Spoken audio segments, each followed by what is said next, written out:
Tal amigos? Bienvenidos a un episodio más de Todo está en los libros. Hoy es un día sumamente especial para mí porque estoy con una persona que admiro muchísimo, alguien a quien yo considero mi amigo. Él es un promotor importante de la cultura en nuestros tiempos. También es un editor y bueno, otras cosas que ya él nos contará.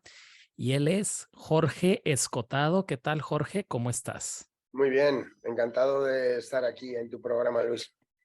Pues un gusto tenerte por aquí, Jorge. Lo mismo digo. Pues voy a empezar con una pregunta básica, Jorge, pero bastante importante. ¿Quién fue tu padre, Jorge? Bueno, pues yo lo he definido últimamente porque no sé, pero hay una especie de plaga que hace que yo hable todos los días casi sobre mi padre. Entonces me están entrevistando mucha gente, tú también. Y bueno, en una de estas entrevistas me ha salido lo de esclavo de la libertad. Tampoco era un esclavo, ¿no? Lo que sí que estaba claro es que la libertad era su pauta fundamental. Eso no hay ninguna duda. Entonces ese era mi padre, el sujeto, el soporte de libertad, el ejemplo en el que otra persona que quiera la libertad como norte debe mirarse. Así es, uno de los principales estandartes de la Mm, libertad. exactamente. Jorge, se habla mucho de tu padre, pero poco se habla de tu madre, quien me imagino es también sumamente importante. Me gustaría que nos hablaras un poquito de tu madre, Jorge. ¿Quién fue tu Está muy madre? bien lo que dices, está muy bien porque desde luego que no se lo han mencionado en todo esto, pero Así bueno, es. porque básicamente Antonio Escotado no era, mi madre no era su madre, ¿no? Pero mi madre, bueno, es que es bastante fuerte. Ella falleció hace casi 8 años de cáncer de páncreas y lo pasamos todos muy mal, fue un shock. Pero lo que te puedo decir es una cosa muy bonita, ¿vale? Relacionada con mi padre y con mi madre. Y es que un buen amigo que tengo, que se llama Guillermo, me acompañó a Ibiza una Nochebuena, creo que fue hace 3 años, a casa de mi padre. Fuimos a verle ahí a esa cabaña que tenía de madera en el norte de la isla, que nada más llegó. Y estábamos en plena pandemia, me acuerdo. Y el día 24 nos fuimos a cenar por ahí, ¿no? Había algunos sitios abiertos, aunque había que ir con mascarilla y tal. Y mi amigo le dije, pero ¿tú por qué quieres venir? ¿Por qué quieres venir? Y le dijo, porque quiero decirle a tu padre una cosa. Y le dije, bueno, no, me la puedes decir a mí antes. Y me dice, sí, quiero felicitarle y decirle que su mejor obra eres tú y es una obra de la que es coautor. Entonces hay que darle ahí el mérito también a mi madre, ¿no? Totalmente. No sé, de alguna cosa, si yo puedo tener un desarrollo personal y tal, pues sí, hablaremos más, ¿no? Ahora es que estoy un pelín abrumado con todo esto del aniversario de mi padre, se están produciendo muchos impactos y luego todo esto repercute sobre mí, porque claro, la emboscadura en el fondo soy yo, ¿no? Y joder, cada vez que salimos, montamos algún evento o algo así, pues luego me encuentro 200 mails. ¿A qué se dedicaba tu madre, Jorge? Mi madre era una leona. Básicamente su trabajo era ser una leona y hacer de padre y madre, porque yo nazco con ella, ¿eh? Y me educo con ella, no con mi padre. Eso lo he dicho ya en alguna entrevista. Yo me Ujú. quité toda la infancia y toda la adolescencia y conocí a mi padre pues realmente con 16, 17 años. Y ya luego con 25 decidí hacerme su mejor amigo. Y ya Wow, luego, pues los últimos años, pues me convertí, pues un poco como él dice, en el báculo de su vejez, ¿no? así es. Y la verdad que yo le conocí tarde, pero le conocí bien. Y bueno, mis hermanos, pues estoy seguro que mi padre debía ser duro en la infancia y en la adolescencia. No dudo que mi madre tampoco lo fuera, ¿eh? Pero a lo mejor ellos pues le reprochan algunas cosas que yo no le puedo reprochar, porque no sufrí esa educación. A mí me educó mi madre. Y después de educarme mi madre, conocí a mi padre, más tarde. Es decir, que tus hermanos sí crecieron con tu padre desde Sí, sí, sí, pequeños. todos. Somos 6 y los 5 restantes han crecido con él. Sí. Pero la historia es curiosa, o sea, yo soy un bastardo, en el sentido, se podría decir, jocoso. Pero mi padre y mi madre ya estaban divorciados cuando me concibieron. Fue un revival, como se dice ahora. Oye, y Jorge, y me imagino que tú fuiste el que a la larga tuvo una cercanía más estrecha con tu padre, ¿no? Totalmente, A pesar de que no totalmente. creciste con él. No, no, totalmente, pero por una cuestión puramente biológica, querido Luis. Yo creo que si tú tienes un hijo y no Ujú. lo ves durante 20 años y vive en Australia y tú vives en Canadá y de repente le ves con 25 años, a lo mejor es muy parecido a ti. Luis, habla igual que tú, tiene gestos iguales que tú. Y dices, pero ¿cómo los puede tener? ¿Pero cómo es posible? Si no, no me ha podido imitar, no lo ha mamado en casa, ¿no? Son los genes. O sea, recuerda que nosotros somos una parte genética y otra parte el medio ambiente, ¿no? Y lo que nos dejemos influir. Pero hay unos genes que no podemos contravenirlos de ninguna manera. Entonces yo estaba condenado, por alguna manera, condenado y a la vez agraciado, a ser el compañero de mi padre, aunque fuera precisamente el que menos tiempo convivió con él. Entonces para mí fue una terrible emoción que él me acogiera en su seno y me acogiera además con unos baremos diferentes a mis hermanos, porque yo soy periodista, yo quiero escribir también, siempre me ha gustado la literatura, entonces soy a lo mejor de todos mis hermanos el que más ha podido mamar ese néctar profesional, ¿vale? Ese néctar literario, ¿no? O sea, no el néctar materno, que ese ya lo mamaba de mi madre, sino Ujú. el néctar de persona adulta, ¿no? Mi padre una frase tenía, dice, es que a mí los niños hasta que no tienen 18 años no me interesan. Decía, era un poco duro, ¿no? Y también otra frase suya era, hay que castigar al menor solo por el hecho de ser menor. Entonces a mí estas frases me han llegado. O bueno, he llegado a escuchar alguna, ¿no? Porque conviví algún verano con él entre los 8 y 10 y 12 años, conviví algún verano y me decía, hijo, recuerda que tengo el deber de alimentarte, pero no de entretenerte. Y entonces era un padre muy severo. Yo creo que como padre no será recordado, pero como maestro será inmortal. Entonces, hablemos de ese padre profesional, ¿no? O sea, yo no quiero que se hable de mi padre como mi padre, sino que se hable como del filósofo de la libertad, ¿vale? Yo soy su hijo, pero lo importante es él, no es que sea mi padre. Claro. Pero mi Eh, madre tiene mucho que ver, ¿eh? Tiene mucho que ver aquí, ¿eh? Está claro. Me ha gustado la pregunta, perdona, pero es que no se habla de ella, pero mi madre fue muy importante. O sea, mi madre era la mujer más guapa mm, de su tiempo, según mi padre, y era 4 años menor que él. Y estuvieron solo 7 años, pero ahí pudieron tener 3 hijos fantásticos, ¿no? Yo soy el tercero, pero vivieron solo 7 años y medio. Luego ya las siguientes mujeres de mi padre ya estuvieron con él más de 20 años cada una, pero eran también más jóvenes. Están vivas las dos, claro. Mencionaste, Jorge, que tu educación hubiese sido quizás diferente si hubieras crecido con tu padre. ¿En qué sentido? Quizás más, ¿Qué te he no sé, dicho? Te he dicho, mi madre era una leona, ¿no? Una claro. leona no es un sabio, ni Ujú. una leona se mueve por instintos, ¿no? Y el corazón es a veces más importante que la razón, aunque sea irracional. ¿Mm? Entonces, Claro. un poco yo me siento la mezcla de mi padre y de mi madre, en el sentido de que yo trato de ser una persona bondadosa. Y no me quiero comparar con mi padre, ni muchísimo menos. Es que no quiero que nadie me compare, porque es que no tengo nada que ver. ¿Vale? Mi padre era una persona que luchaba por ser la persona más inteligente. Lo consiguió prácticamente seguro. Pero para él el estudio era lo primordial en la vida. Y para mí lo primordial en la vida no es el estudio. No. Claro. Lo primordial en la vida es ser buena persona.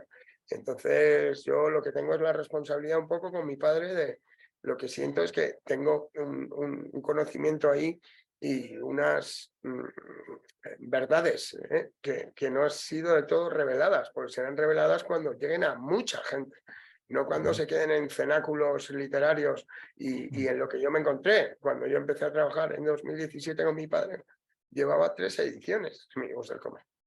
Ahora va por la 19.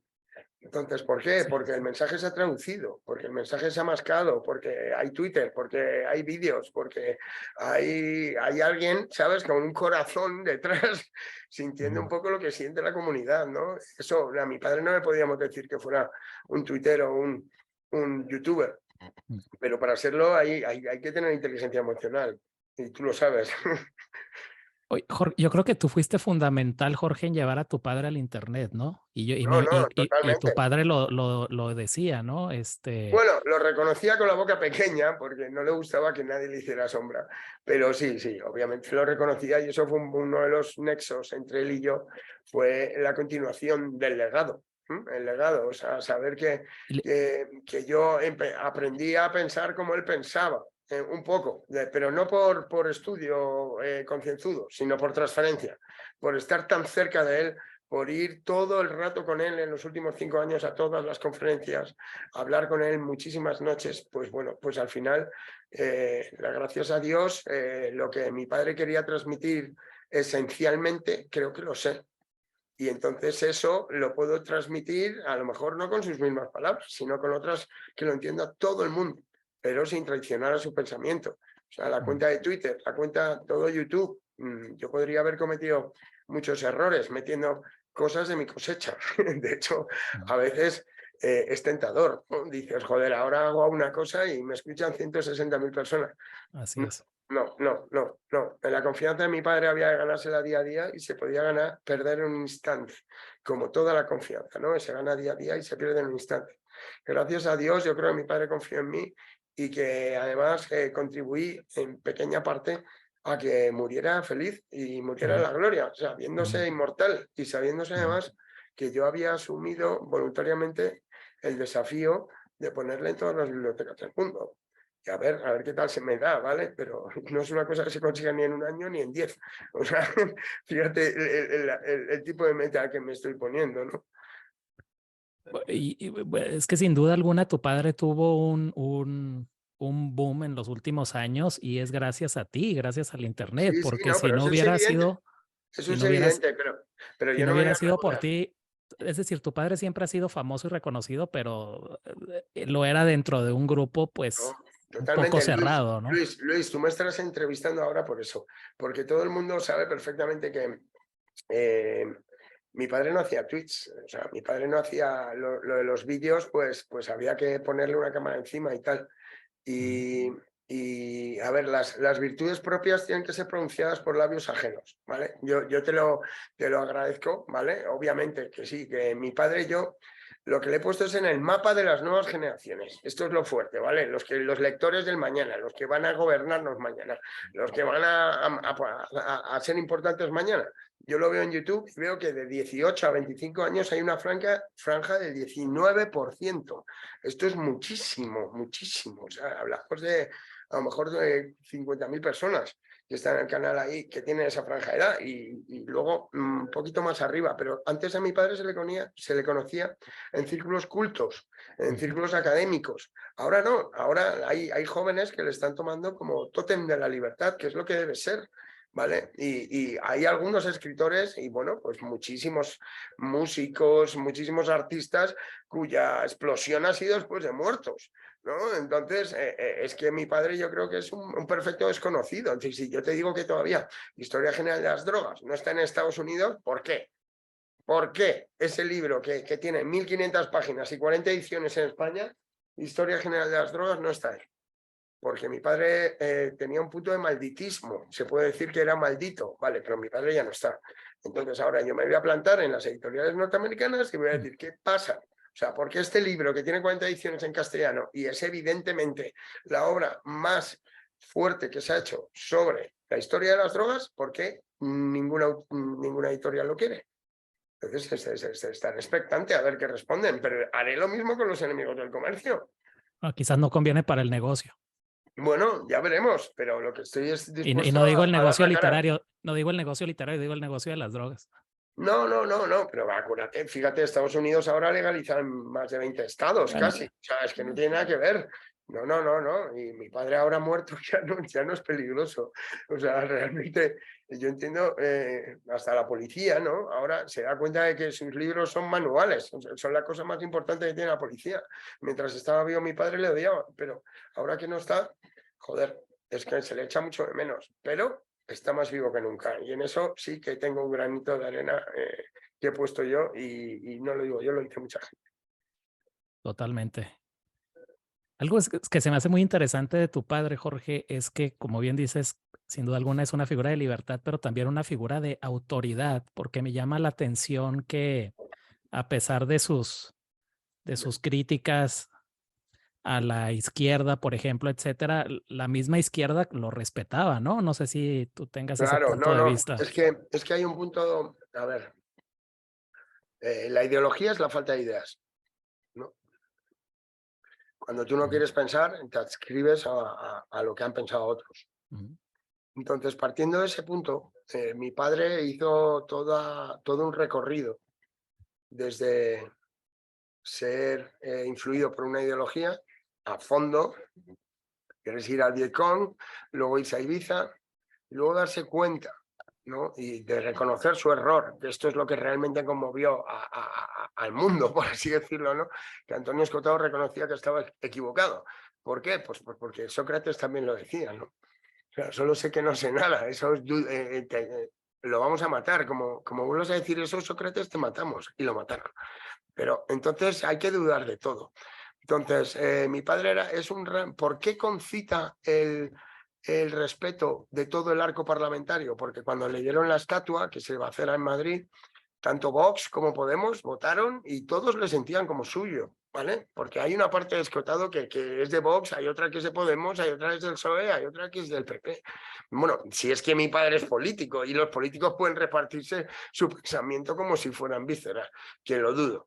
Pero lo que está claro es que mi padre en los últimos años ya no tenía opinión. No, no era una persona que tuviera ideología, simplemente se basaba en los hechos. Y eso es muy ujú. hermoso y eso es muy difícil luchar contra eso. Y entonces ya se vio que era un sabio andante.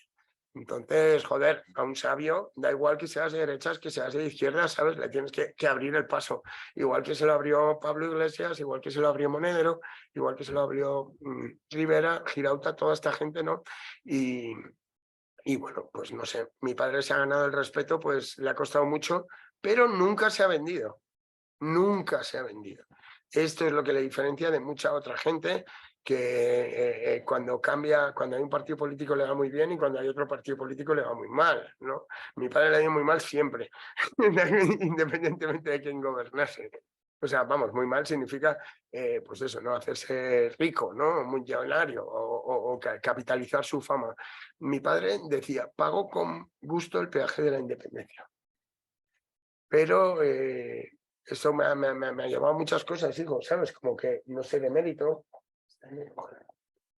como no ser emérito, como no ser catedrático, como que suscitar la envidia de la gente, precisamente por eso, por hacer gala de su independencia, que es lo mismo que, en el fondo, si nos damos cuenta, Sócrates y mi padre, mi padre imitaba a Sócrates al final. Y yo además ahora estoy editando un libro de Physis Apolis que me lo piden todos los emboscados, todos los días, y ahora que mi padre no está y dispongo los archivos lo voy a hacer, y le voy a incluir la apología de Sócrates para que la gente vea los paralelismos, porque mi padre estaba esperando la muerte también, igual que Sócrates, y mueren los dos a los 80 tacos. Y Sí, los dos mueren además sin dar problemas. Y en la cima de su pensamiento, ¿no? Que es que eso es también ser muy coqueto, ¿no? No querer envejecer, no querer... Bueno, mi padre envejeció, obviamente, pero quería morir en la cima de su pensamiento y así fue. Sánchez Dragó decía que tu padre merecía el Nobel, sin duda Mm, alguna, ¿no? mm. Lo decía en este canal, que me sorprendió mucho Ujú. cuando lo vi. Me gustó mucho y se lo agradecí porque yo, para mí, Fernando es casi un segundo padre. Eh, ¿Lo merecía? Bueno, el Nobel ya no es lo que era. Desde que ni Proust ni Borges tienen el Nobel, el Nobel no tiene sentido. O sea, el Nobel se lo dan a un tío de Tanzania o se lo dan a un surcoreano que difícilmente nos llega, ¿no? Al mundo occidental. Mi padre sí que sentía que quería, que era de las cabezas más brillantes. O sea, él había trabajado mucho para esto, ¿no? El Nobel, bueno, pues podía ser, lo podía haber pensado en su vida. A mí nunca me dijo que quería, que había hecho todo lo que ha hecho para el Nobel. Lo que sí que me confesó una vez es que lo había hecho para ser el tío más inteligente de su Sí, país. claro. Y sin duda alguna, pues No lo quizás sabemos, no lo sabemos, pero en su tiempo parece que sí, parece pero que no, sí. no está claro, ¿no? Pero Bueno, no lo sé si el fuerte de más mi padre, inteligente, pero uno la de obra los más cumbre, hacer la inteligentes. obra cumbre al final de tu carrera, Mm. es como si un deportista marcara su mejor tiempo cuando es un viejo, ¿no? Jorge, algo que me interesa mucho de tu padre y te lo he escuchado en otras entrevistas es esto de lo que era para tu padre el envejecer, ¿no? Envejecer, bueno, Es decir, o la muerte, ¿no? languidecer. A ver, Mm. es que yo creo que hay mucha hipocresía con esto y mi padre ha tenido dos cojones de enfrentarse a ello, pero vamos, yo se lo quiero decir a toda la audiencia. ¿Realmente para qué estamos aquí? O sea, lo que más nos preocupa es cómo vamos a morir, ¿no?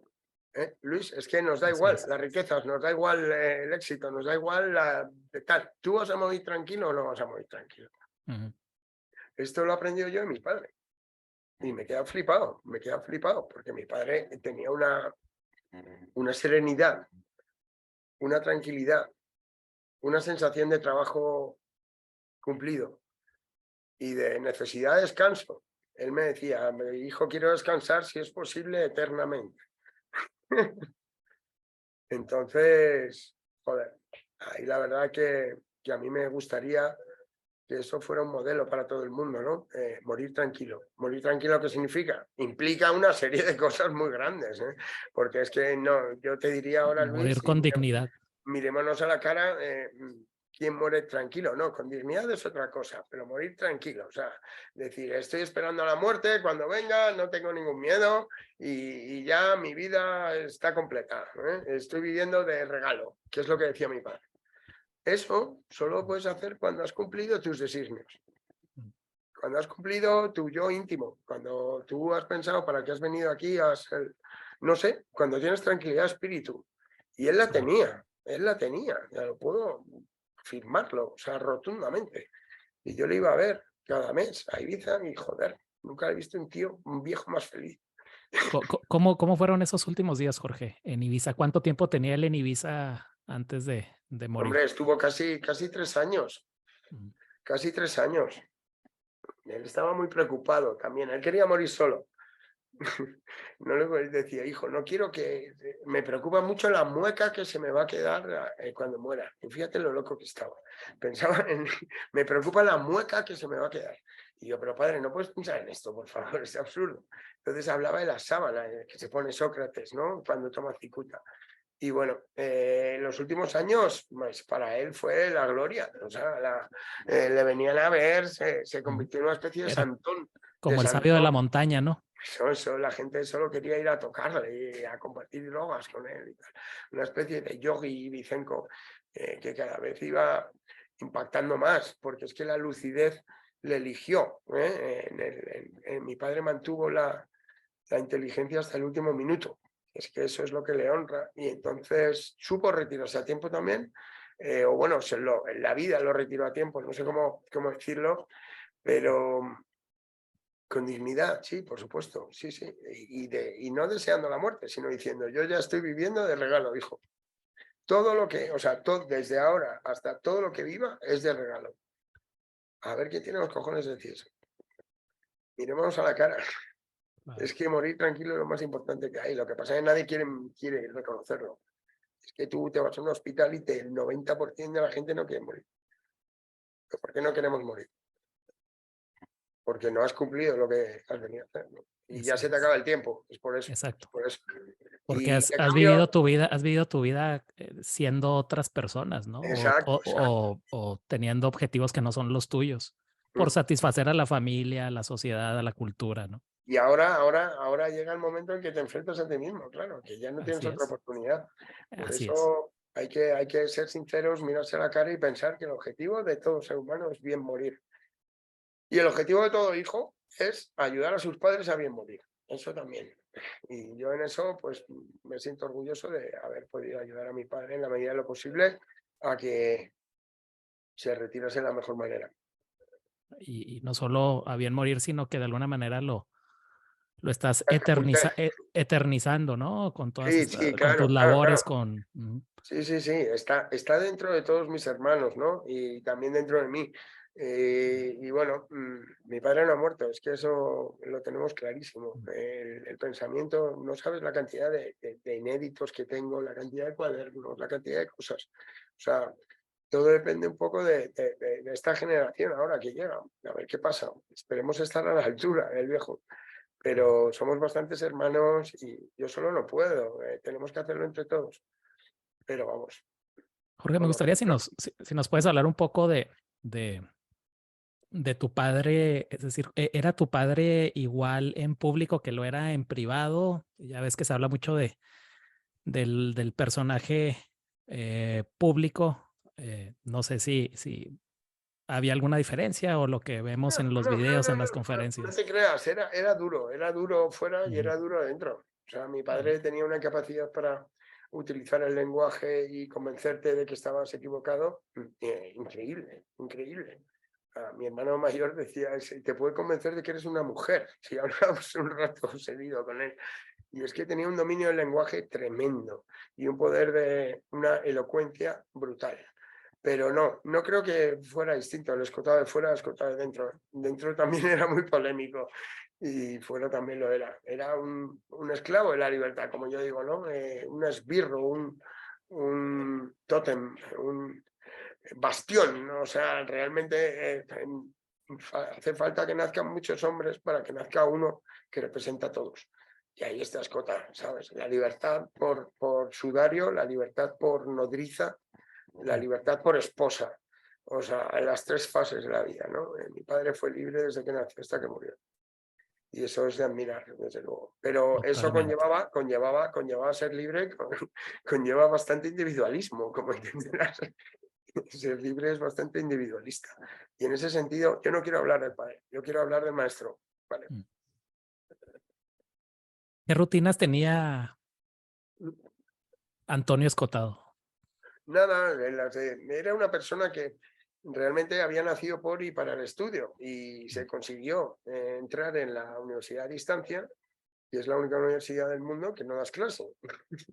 Cobras un sueldo de profe, pero no das clase. Así es. Simplemente vas a un par de tutorías por la tarde, los martes y los jueves. Y eso es lo que hacía él. Y eso le daba muchísimo tiempo para poder estudiar otras materias y conseguir seis sexenios seguidos de investigación, que se dice pronto, pero en la universidad cada 6 años analiza lo que has hecho, lo que has publicado y tal, y te dan una subida de sueldo y de prestigio, en teoría. Entonces mi padre consiguió los 6 sexenios, porque claro, él publicaba libros mientras era profesor, no se ha dedicado nunca a ser profesor. O sea, la universidad fue un medio, nunca un fin.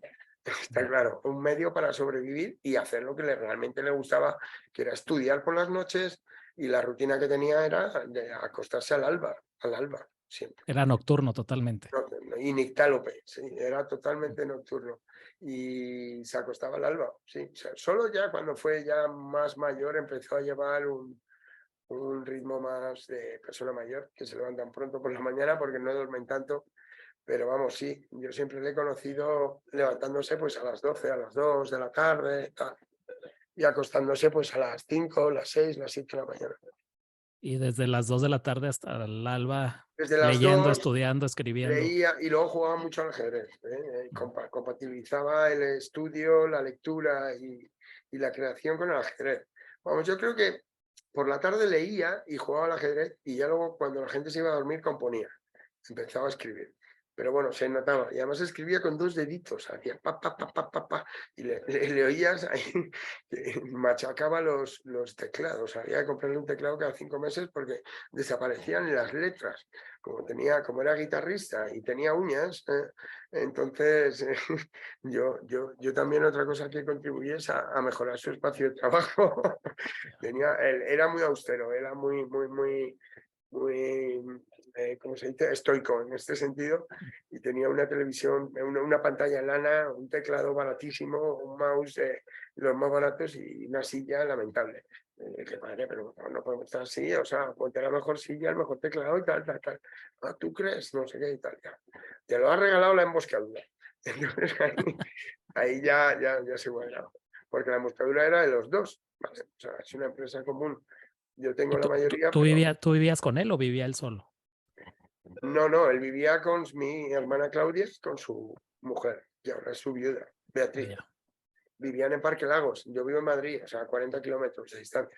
Nos veíamos a menudo, pero yo no vivía con él, pero sí que pasaba fines de semana, cosas así. Me gustaría preguntarte, bueno, tu padre es amigo pues, bastantes personajes importantes, personajes públicos. Me gustaría preguntarte qué escritores pasaban por su casa que tú recuerdes, con quiénes tienes amistad. Bueno, yo sé que con Sánchez Dragó, pienso en Aute, quizás, no sé si Andrés Calamaro, que también lo Sí, admira también. bastante, Bunbury, Bueno, quizás, no sobre sé. todo en los últimos tiempos, Jorge Drexler. Ya, Que exacto. Drexler se llamaban el uno al otro padre adoptivo, hijo adoptivo. O sea, es que era una cosa, era una fraternidad brutal. Pero sí, hemos disfrutado bastante de tener en casa lo más granado, ¿no? Mi padre, desde luego, que era muy buen embajador, muy buen anfitrión, y Ujú. por casa han pasado bastantes personas, pero bueno, eso es su vida privada y tampoco quiero entrar ahí. Con Calamaro, con Aute, pues bueno, todos los hemos podido conocer, pero mi padre tampoco era muy dado a estar todas las noches de fiesta por ahí, de pingo. Él prefería estudiar y a cierta hora, estuviera quien estuviese, se levantaba y se ponía a trabajar. Sí, sí. Jorge, ¿cuál crees que es el legado más importante de tu padre, si lo pudieses resumir en una oración, en esas cosas? La libertad como sustancia del espíritu, Mm. la libertad como antídoto contra el miedo. Y lo que he dicho, libertad por nodriza, libertad por esposa, libertad por sudario. Entonces, mi padre no se la ha encasillado nunca, pero yo que soy periodista y tal, rápidamente llevo ya bastantes entrevistas y creo que está cumpliendo el ejemplo que se habla de él como el filósofo de la libertad, porque es que realmente es un filósofo que la ha perdido, la ha ganado, la ha vuelto a perder, la ha ganado. Entonces, tiene razones para hablar de esto, ¿no? O sea, no todos los filósofos fundan amnesia, no todos los filósofos escriben historia general de las drogas, no todos los filósofos descubren que están equivocados y lo reconocen públicamente. Y eso es el camino de la libertad, que le fue modulando desde arriba abajo. Y era un espíritu libre y como tal hay que verlo, como alguien insustituible. Entonces lo recordaremos como alguien, no sé cómo decir, pero es muy íntimo sin que me ponga a llorar. Claro. No sé si leía un artículo o escuchaba alguna conferencia ahorita que mencionaste amnesia, y no sé si era Sánchez Dragó, quizás, que era lamentable que a tu padre se le recuerde mucho por amnesia. Sí. Y por Historia General de las Drogas, que son las dos obras y la, la discoteca más famosa y la obra Mm. más famosa sobre drogas. Pero no te creas, o sea, gracias a las redes y todo, ya perdió el cliché de filósofo de las drogas. Ujú. Una vez que publica Los enemigos del comercio y que es un libro que tiene 100 páginas de bibliografía, cada tomo, pues claro, ahí, ¿cómo vas a decir que es el de las drogas? Es imposible. Es que tardó 17 años en hacer ese libro. Entonces mi padre, sí, eso, estaba hasta los cojones. Él decía, estoy hasta los huevos de ser encasillado como el filósofo de las drogas. ¿Qué tengo que hacer Mm. para que me quiten este San Benito? Pues bueno, ya nos encargamos. Él se encargó también, publicando antes de morir un libro de filosofía muy potente, otro libro sobre el Real Madrid. eh, Dejó que se escribiera una especie de biografía suya en los penúltimos días de escotado. Vamos, que no se le puede encasillar como un escritor. Yo me entiendo que pasase a la historia por eso, ¿no? Pero es injusto, es injusto. Es injusto Claro. que se le conozca por amnesia o por su hipismo. Eso contribuye a su leyenda y la completa, pero no es la base. La base es la de un tío que con 22 años renuncia a un puestazo en el Instituto de Crédito Oficial de este país. Mi padre era doctor en Derecho y consiguió una posición cojonuda. Y dice, a la mierda, me voy a Ibiza, esto lo hago conmigo. Y ahí me empieza el camino a la libertad. la Jorge, yo, servidumbre y la libertad. claro. Jorge, yo sé que te sientes un poco enfermo. ¿Qué tal seguimos? ¿Cómo te sientes? Vamos a Un, seguir un poquito más. un poco engripado. Estoy con un catarro de la leche. Es que en Madrid de repente han bajado las temperaturas Mm. como 10 grados de un día para otro. Estoy Eh, ahí un poco mocoso. Lo siento. claro. Jorge, me gustaría, para no hacer tan larga esta entrevista, si pasamos ahora a hablar específicamente de la emboscadura, me gustaría preguntarte cómo nace este proyecto, A ver, pues porque nace. hay una historia muy interesante con las editoriales anteriores, ¿no? Sí, bueno, a ver cómo lo decimos. Cómo podemos decir. A ver, yo no soy un sabio, pero sí que me considero una persona de negocios. En el sentido de que una vez mi madre de pequeño, yo tenía 7 años, me acuerdo, y le dije, mamá, ¿yo qué voy a hacer en la vida? Y me dijo, tú, vendedor, de lo que sea. Pues mira, el tiempo le ha dado la razón y tengo otra empresa, ya lo sabes, que vendo biografías, pero siempre he sido un vendedor. Entonces, con la obra de mi padre es bastante fácil eh, venderla bien, ¿vale? Es muy difícil el genio, que a la vez el genio artístico, que también es un genio comercial. Vamos, que yo diría que es casi imposible, que no hemos visto nunca las dos cosas. Pero en este sentido, pues, ¿cuál era la pregunta exactamente? Porque iba por el lado comercial, ¿no? Sí, ¿cómo nace? Es decir, ¿cuál es ¿Cómo nace? Pues eso, ujú. nace en el momento en que yo le digo, mira, viejo, no puede ser que tengas 20 libros y 16 estén desclasificados, descatalogados, porque los están vendiendo en Amazon a precio de antigüedad arqueológica. O sea, los están vendiendo. Yo tengo Retrato del Libertino por 150 euros. Yo tengo 60 semanas en el trópico por tal. Entonces yo simplemente hice una ronda de llamadas a todas las editoriales y les dije, a ver, ¿está descatalogado? Vale, entréguelo inmediatamente. O sea, si lo han descatalogado, no tienen derecho a seguirlo manteniendo. Y así, inmediatamente la emboscadura se hizo con un fondo de armario de 12 libros. 12 libros fundamentales para entender luego el pensamiento de mi padre. Y la emboscadura, pues ha sido la oficina comercial de Antonio Escotado. Aparte de la popularidad, Antonio Escotado también disfrutaba de una holgura económica en los últimos años también desconocida, ¿vale? Debido a la emboscadura. O sea, la emboscadura, como digo, es su oficina comercial. Ya te digo que cuando yo entré había 2 ediciones y ahora hay 19 de Enemigos del Comercio. Pues todo eso repercute en su cuenta corriente y encantados estamos de que sea así, ¿no? O sea, simplemente es explotar bien una obra. Pues eso, acuérdate que Van Gogh muere pobre, Mozart muere pobre, mi padre ni mucho menos muere pobre, pero vamos, no se estaba dedicando al mismo tiempo a venderse bien que a reflexionar bien. Eso le honra, por cierta parte, ¿vale? Porque él nunca pensó en el cliente. O sea, él dice, yo hubiera escrito lo mismo, hubiera vendido o no, hijo. Y era una frase que a mí, como periodista y como una persona que soy emprendedor y tal, digo, qué curiosa relación con el cliente, papá. Que no te da igual lo que opine, ¿no? Entonces, no, a mí no me da igual lo que opine. Si el cliente pide una cosa, pues la adaptaremos al cliente, ¿no? Pero no es que ni que yo tenga razón ni que él tuviera razón, sino que cada uno estamos en nuestro sitio. Entonces, comercialmente está todavía muy poco explorado, yo creo, mi padre. Mm. Sánchez Dragó dice que si él hubiera nacido en Francia o en otro país hubiera sido pues Sí. aún más famoso y reconocido. ¿Tú En crees que eso Estados pasa Unidos. pasa algo en España con los escritores? Es decir, que no se les reconoce como en otros países. Sí, ¿Por sí, qué sí, crees sí. que pase eso? Algo pasa, porque el mercado anglosajón es muy cerrado. O sea, no aceptan que entren injerencias. Bueno, García Márquez, Vargas Llosa, pues sí, ¿no? Pero es muy difícil que te traduzcan a estos idiomas. Lo que pasa es que para eso está la emboscadura. Entonces digo, hola, ya lo he traducido yo. ¿Cómo? Con una donación de los 150.000 seguidores que tengo aquí. Eso, entonces, ¿quién para eso? ¿No? O sea, mi padre acabará siendo traducido hasta el japonés, digo yo. ¿Por qué? Porque no hay quien lo pare. Porque hay que tocar los resortes. Yo no tengo que dedicar mi vida a hacer la obra. Eso ya lo ha hecho mi padre. Yo tengo que dedicar mi vida a vender la obra. A no venderla, a capilarizarla, extenderla.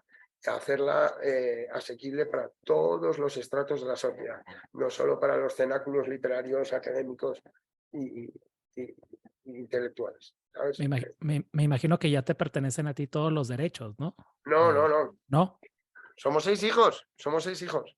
Somos 6 hijos. Lo que sí que hay es, mi padre algo dijo, ¿vale? Esto es muy privado, pero mis hermanos están de acuerdo en que sea yo el gestor de los derechos, pero siempre y cuando, pues eso, con su aquiescencia, ¿vale?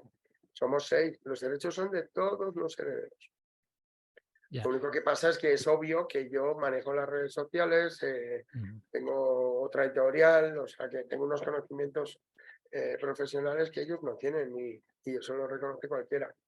Pero sí, yo no puedo actuar dictatorialmente en ningún caso. ¿Y ninguna editorial externa aún tiene derechos? No sé, Planeta, estas grandes editoriales. Sí, sí, No sé cómo funcione, Jorge, si nos puedes Planeta explicar un poquito. tiene derechos ahí. Hay 4 o 5 libros que sí, que todavía tienen derechos. 4 o 5 libros que todavía tienen derechos y que nos interesa a nosotros renovar, ¿vale? Porque Planeta es una gran editorial. O sea, es difícil que si no renuevas con Planeta, ¿con quién te vas? Entonces, la cosa es pues ir mejorando cada vez los acuerdos, ¿no? Pues obligándoles a que le traduzcan o a que se mojen o a que salga esta versión más en bolsillo, que llegue a estudiantes, ya veremos, ¿no? Más barato. Yo lo que propongo es eso, que se pueden sacar bastantes libros de Escotado, porque es una obra muy densa que se puede compartimentar dentro de lo que cabe bastante bien, siempre y cuando esté yo haciéndolo. Ojo a visor, porque como viví con él, pues más o menos me imagino lo que haría, sí, ¿sabes? En caso de que hubiera que partir los enemigos del comercio, por ejemplo, en 9 partes. ¿Dónde partes? ¿Dónde las partes? Pues bueno. Exacto. Pues yo como soy el editor del tomo 3, pues creo que me atrevo a decir que las partiría donde él las partiría también. ¿Cómo era la manera de escribir de tu padre, Jorge? Bueno, te lo pregunto como tú que fuiste su editor, ¿era un tanto barroca? Es decir, ¿tú de alguna manera lo simplificabas o no dejaba que metieras mano? ¿Cómo era este proceso con ese A tomo? ver, Antonio Escotado tiene 26 obras o 27 o así, de las cuales yo edito 3 nada más, que es como el último volumen de Los Enemigos, Milicia Privada y el libro del Real Madrid. Todo lo demás es suyo con sus editores. Pero mi padre, yo siempre le dije, padre, no castigues al lector, o sea, no le hagas sufrir. Y él decía, bueno, pues si no se entera, que no se, pues porque no merece enterarse, ¿no? Pues es como decirle a Wagner, oye, no hagas este movimiento tan complejo, pues a ver quién tiene cojones de decírselo, pues su hijo, ¿no? Y entonces, bueno, mi padre a regañadientes en esos 3 libros que yo era editor, sí que me ha acertado algunos cambios y tal, para que fuera más entendible. Pero por regla general, ahí están los vídeos. Mi padre primero, yo creo que lo ideal es comenzar los vídeos y luego ir a la obra literaria, porque ya te encuentras al Escotado de verdad.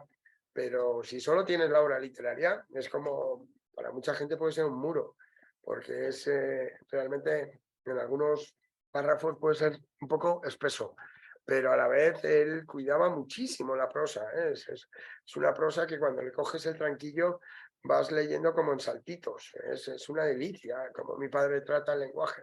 Se nota que ha leído a los novelistas y entonces es una prosa como de escritor haciendo ensayo, como de novelista haciendo ensayo. Jorge, me gustaría, tú que estás tan metido en redes sociales, que estás en el negocio, etcétera, vivimos en un tiempo de bastante censura, de corrección política. ¿Te han censurado o han censurado la obra de tu padre? ¿Qué opinas de esto que estamos viviendo de censura en redes sociales? ¿O no crees que haya tanta censura? No, precisamente las redes sociales han sido la manera de que a mi padre no se le censure. Gracias a Dios, porque, a ver, ¿cómo decirlo? O sea, mi padre no estaba dispuesto a machacar su pensamiento en 4.500 tweets. Ahí es difícil que te censuren. O sea, yo de hecho alguna vez le censuré, le censuré a él porque me decía, pon este tweet. Y yo, no, papá, no podemos poner este tweet porque la vamos a cagar y tal, el rollo community manager, ¿no? Y decía, ¿estás practicando autocensura, hijo? Digo, bueno, confía en mí, o sea, esto es así y tal cual. Entonces, mi padre no la censuraba, al revés, las redes le han hecho justicia. Pero sí, él era no censurado, pero sí silenciado, silenciado. No, no, no, no. A nadie le gusta tener un tío más listo que tú al lado. Y bueno, un poco, sí, mi padre estaba un poco abortado el sistema social, después del tema de las drogas, todo. Vamos, cuando yo entré en 2017, que estaba en medio de la composición de Los Enemigos del Comercio, hacía muy poco ruido. Pero ahora ya ves, o sea, ha recuperado la fuerza multiplicada por 3. Se está haciendo justicia. En las redes no me censuran muy pocas veces. YouTube, cuando Le subo un estás vídeo, haciendo justicia. cuando subo un vídeo que habla de drogas y muy concretamente tal, a lo mejor me dicen, oye, no podemos poner anunciantes aquí. Pues bueno, pues vale, pero rara vez, generalmente. Lo que pasa es que me da miedo depender de las redes. Por eso yo ahora, en cuanto ya se arregle todo el tema de herederos y eso, quiero llevármelo a antonioscotado.com, antonioscotado.es, aescotado.com, aescotado.es, y ahí tener todos los vídeos, no, que no los tenga YouTube. Que Así los es, tenga sí, yo, ¿sabes? así Es lo es. normal es que los tenga yo, no YouTube. Vamos, yo los he subido uno a uno, ¿no? Religiosamente, pero los tengo desperdigados. YouTube los tiene perfectamente ordenados. Entonces, pero son de YouTube. Entonces, ahí hay que hacer alguna independencia. Jorge, también organizas eventos, ¿verdad? No sé si puedes hablarnos un Bueno, poquito de esto, yo, conferencias. bueno, ¿cómo decirlo? A ver, a mí me llaman y entonces yo ayudo a que se organice mejor, llevando amigos y teniendo alguna que otra idea, ¿no? Como ser comercial que me siento. Pero, pero no, o sea, todo lo que... Yo no organizo conferencias, no. De hecho, si no, te hubiera llamado yo a ti, Luis, y no tú a mí.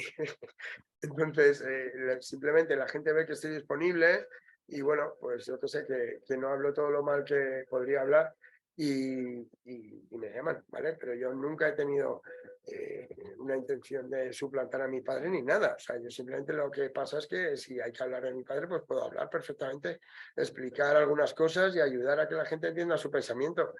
Pero vamos, ya organizaré cosas, ya organizaré. Dale tiempo al tiempo que estamos en el año 1, ¿vale? Ya veremos dónde estamos cuando estemos en el año 10. Jorge, tengo nada más 3 preguntas.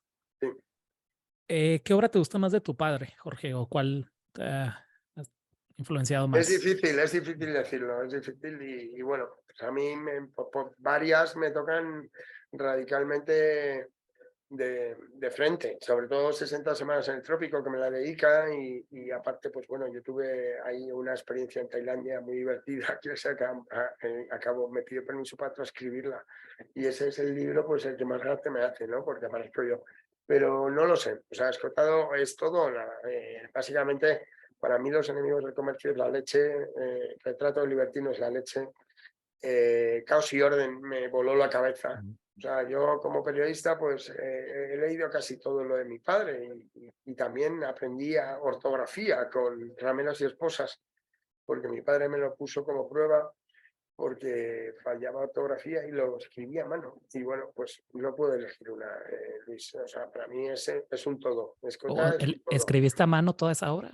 Sí, son 140 páginas, tampoco es tanto. Si estás 30 días con tu padre, así me lo hizo él ver, divide 140 entre 30, hijo. Pues esas son las páginas que tienes que hacer cada día a mano. Y las hice y me dijo, es que no te he podido educar, déjame que te eduque ahora y tal.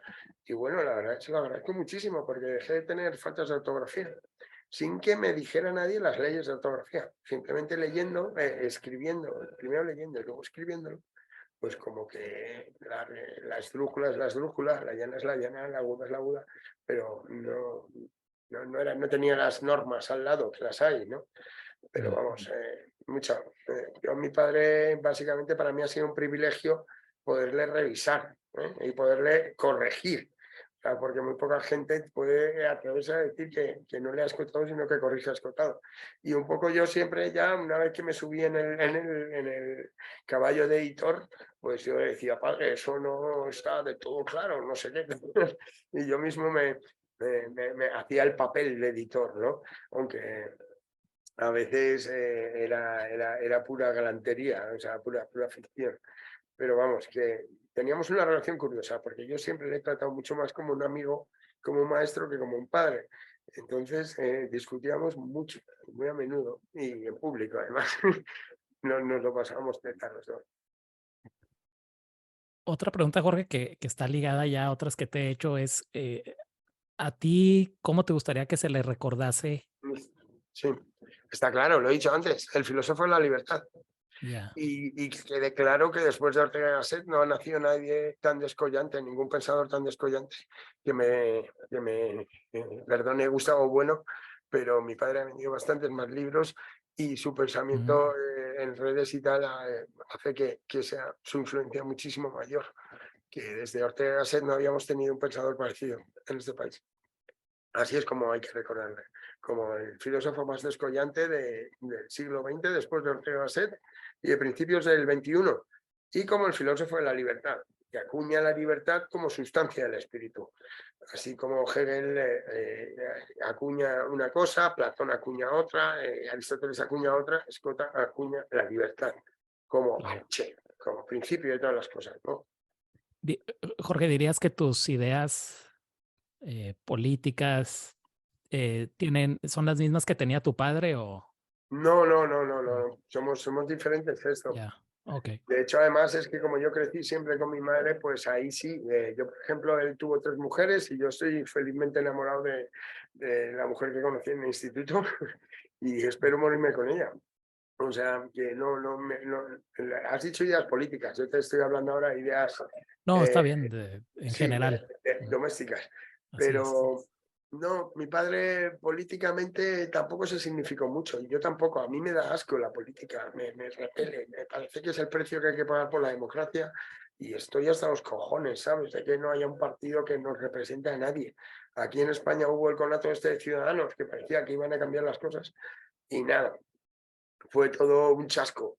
Entonces, pues la verdad que es que dan ganas de no votar. O sea, yo la política, desde luego, que me parece de- deplorable. O sea, gente que vive de gobernar a los demás. Esto es muy duro, esto es muy duro. Sobre Así todo es. cuando quieres perpetuarte en eso, ¿no? O sea, a mí me gustaría una política que fueran escogidos los mejores de cada área y cobrasen lo mismo que estaban cobrando en política y luego volvieran a sus puestos. Eso, si lo piensas ahora, es absolutamente imposible. Irene Montero tendría que volver al supermercado de donde vino, ¿no? O sea, y es que ya la clase política es la degeneración política. Es que no representan a la población realmente, ni muchísimo menos. O sea, son una panda de mangutas, lo decía mi padre. O sea, gente que quiere vivir de la política, que cuando debe ser algo, un deber público, cívico, institucional, rotatorio, o sea, como lo era en Grecia, ¿no? O como lo es en Suiza. O sea, no, nadie quiere vivir de la política. En cambio, es que ahora ha salido una gran cantidad de gente que estudia para vivir de la política. Y yo, su único trabajo es haber estado en las juventudes de este o otro partido. Entonces, claro, te das cuenta de que el ministro de Trabajo pues no ha tenido una nómina en su vida, o sea, es que es de coña, ¿sabes? Pues no ha tenido empleados. Estas cosas pasan en España, porque el presidente ha copiado una tesis y ahí sigue, o sea, es de coña, es de coña. Pero vamos, mi padre también lo veía así, con bastante tristeza y abyección, abyección. O sea, es abyecto. El mundo político ¿Qué es opinas del panorama actual de la política española? abyecto, abyecto, Mm, lamentable, lamentable. No, yo hay prefiero, alguna esperanza o? no hay esperanza, Mm, no hay esperanza. No hay esperanza en las urnas. Bueno, esperemos que cambiemos de gobierno, pero es que aquí es de risa lo de España. O sea, yo me acuerdo, el otro día lo decía, que en 2008 renunció a un sueldo mayor que el que ahora me darían en 2022. Para que te des cuenta de cómo va la vida en España. O sea, en 2008 estábamos mejor que en 2022. O sea, como para confiar en la clase política. Te lo juro, ¿eh? Esto es verdad, esto es verdad. mm, O sea, en 2008 te pagaban más en un McDonald's que ahora. ya. Parece mentira, ¿no? Parece mentira. Pero bueno, dejémonos de lamentos porque no hay que infravalorar nunca la capacidad del espíritu humano, la potencia del espíritu humano para sobreponernos a las adversidades. aquí parece que se ha metido escota dentro de mí y ha dicho esa frase, pero es la verdad. Jorge, Así que, última pregunta. ¿Cuál es el recuerdo más bello que tienes de tu padre? Yo sé que hay muchos, pero uno que te haya marcado, que recuerdes y que nos quieras compartir. bueno, una vez me dijo, cuando me muera me convertiré en ti y tú te convertirás en mí. Y bueno, que parezca un poco arrogante y muy personal, me lo dijo así y me lo llevo a la tumba eso. Otro, obviamente, mis hermanos a lo mejor les puede enfadar que yo diga esto, ¿no? Pero a mí me lo dijo y la verdad es que yo le siento muy dentro. Y eso es lo más emocionante que me ha dicho, yo creo, nunca. Y bueno, también en la dedicatoria de 60 semanas en el trópico es bastante fuerte. Que dice para mi amigo del alma. Yo también me considero un amigo del alma suya. Así que más que hijo. Perfecto, Jorge. Pues hemos terminado. Jorge, Bien, te agradezco muchísimo. a ti. Yo sé que no te sentías muy bien, así No, que estoy un poco pasillo, pero bueno, la verdad que has conducido muy bien la entrevista. Te felicito. no, pues muchísimas gracias, Jorge, y en lo que te pueda ayudar en tu editorial, sabes que Sí, cuentas conmigo. cuento con un emboscado ahí, ¿no? Totalmente. Así Venga, es. venga, pues ya tendrás noticias, ya te llegará una cartita. Perfecto. Muy bien, Jorge. Pues te mando un abrazo y muchísimas Adiós, gracias. para ti todos. Un abrazo enorme. Gracias. Chao. Muchísimas gracias, amigos. Hasta luego.